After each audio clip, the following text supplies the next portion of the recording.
The Women's World Cup this year was full of surprise, talent, and hope. It was the first year that 32 teams competed instead of 24 to claim the title of world champion. Welcome back to Penn State Sports Night. I'm Cailey Thalman alongside LiCastro and Amanda Vogt.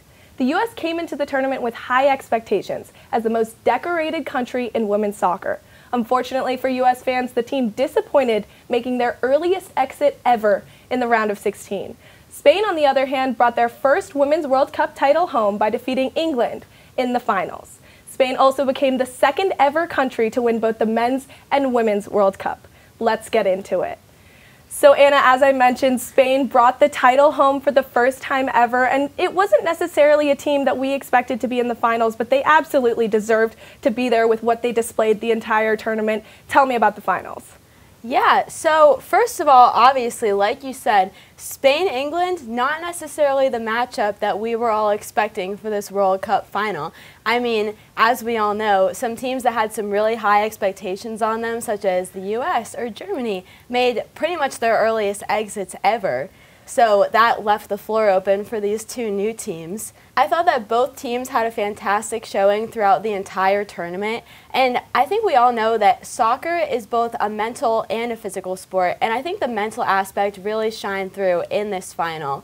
Spain played with so much determination and grit, and for a team that has only been to the Women's World Cup 3 times, I think they didn't really have a reputation to lose, but they had everything to gain. Whereas England, on the other hand, we're more used to seeing them in the later rounds of this World Cup, so I think they did have more expectation put on them. So on top of just being outplayed by Spain in general, whose offensive playmaking was just outstanding, they also had that added pressure of the stress being put on them from the rest of the world. Yeah, and you talk about that added pressure, and that comes directly from England winning the Women's Euro just in 2022. So they had a lot of momentum, but they lost a couple stars due to injury, and they just didn't look the same unit as they were. They didn't play fully as one and kind of was a little bit sloppy down the stretch. And they beat Australia to get to the finals, one of the host nations, having 2. It's a big deal for women's soccer. And as for Spain, you really didn't know what you were going to see out of them. They lost 4-0 in their final group stage match, and they didn't win the group, and they had to face tougher teams to get to where they were. But in the final, with Olga Carmona scoring that goal in the early stages in the 29th minute of the game, it kind of just truly ignited a spark that could not be diminished by the England squad.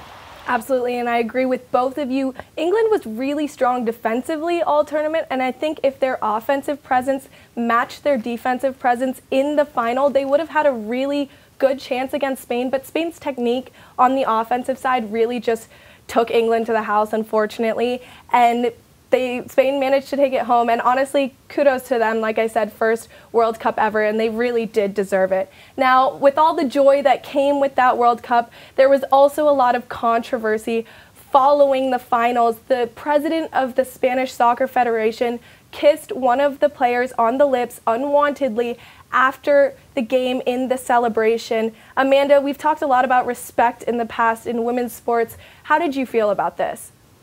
Obviously, this is not the moment that you want to be on the front page of every newspaper and in the top story and all the headlines after a World Championship victory. But because of the stage that this game was on, because it was the world stage, it got people around the world showing their support for Jenni Hermoso and aligning with her and uniting behind her. And all of Spain's national team players, both men and women, said they would boycott and would not play under his ruling, and which I think is the right way to go. Even players in the National Women's Soccer League, you have a big international presence in the league that is played in the United States, showing their support for Jenni by wearing armbands that said Contigo Jenni, which means we are with you, and showing their support before, after, and during games. And ultimately, he had to resign because he was not getting support from the federation, from any of the world's leaders in the soccer world. And the fact that he kind of was making himself feel the victim for all the backlash he was getting was quite absurd, I believe, in all of our minds, because how can you pull it away and undermine what this nation has done in this soccer title and what women's soccer and women's sports have done for the world in the past few years and how they've grown so strong. And to have it diminished, it just proves that the community is standing so much stronger behind Jenny, and that these actions can't be tolerated, not in sports, but in any environment. I definitely agree with you, Amanda, and I think that the Contigo Jenny wristbands were a really sweet showing of support. Obviously, this was an incredibly inappropriate and disappointing act by Rubiales. That kind of unwanted physical contact is clearly just never okay. People are saying that it was an abuse of power and that he's perpetuating sexism within the sport. And, you know, he also hasn't taken much accountability for his actions. Instead, he's actually kind of dug in his heels and tried to flip the script, putting the blame on Jenny Hermoso herself. But the world has stuck by her side, and he has since resigned, knowing that there's no way of him returning to his former position with all the backlash against him.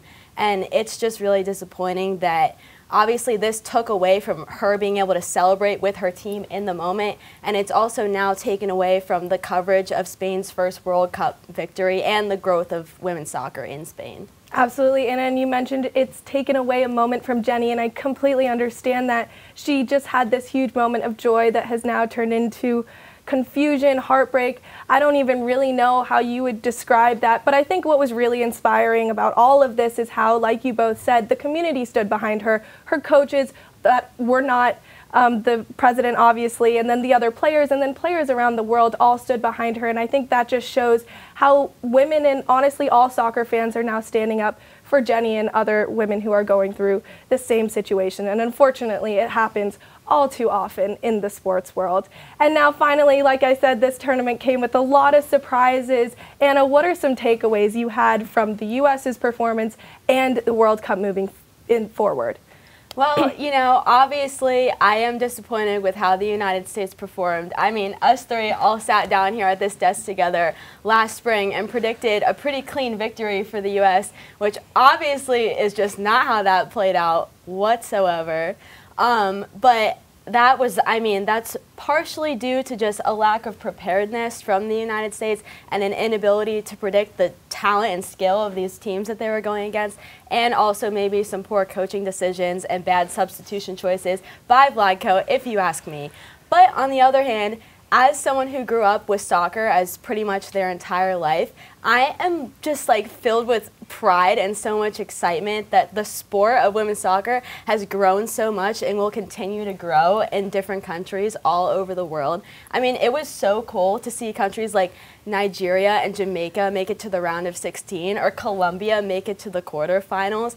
I mean, that's just amazing. So no matter how disappointed us U.S. fans are that they're no longer completely dominant, this progress is great for the sport of women's soccer as a whole. And I think a big takeaway here is that if former top teams want to get back to their top spots, they now need to go home and train and compete with the knowledge that the early rounds of this tournament, or any international game for that matter, are no longer going to be an easy sweep for them.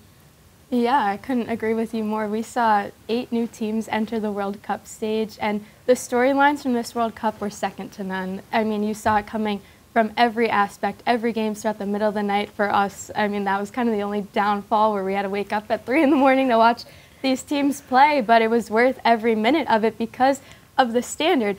The reason why the U.S. has been so dominant in the past is because the U.S. used to be one of the only countries that would put enough funding and would have the resources financially to support the backbone of women's teams and women's sports in general. But now these other countries are stepping up. So in a sense, yes, it's disappointing that they didn't make it as far as everyone expected.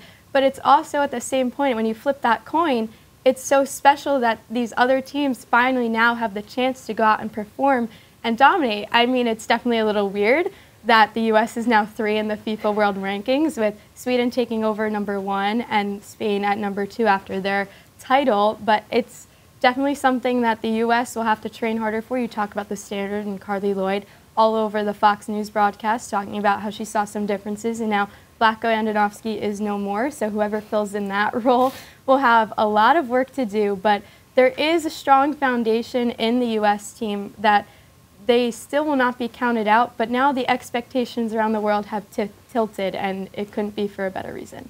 Absolutely, to both of you. And I think the U.S. had every piece to win this World Cup, but they didn't train with the dedication and heart that they needed to claim that title again, because in their minds, they were the champions, right? They had been the champions for so long, and I think a coaching change will really help change that mantra moving forward. As for the rest of the teams, I'm so excited for the rest of those teams. It'll be so cool to watch how this tournament gets more and more competitive. And I mean, there were almost 2 million people that attended the World Cup this year, which is just so incredible to witness. It'll be exciting to see how women's soccer continues to gain traction throughout the world, especially with the Olympics right around the corner. What new teams will etch their names as champions, and will the U.S. make a comeback? We'll have to wait and see. Thanks so much for watching this edition of Penn State Sports Night. For Amanda Vogt and Anna LiCastro, I'm Cailey Thalman. Have a great night.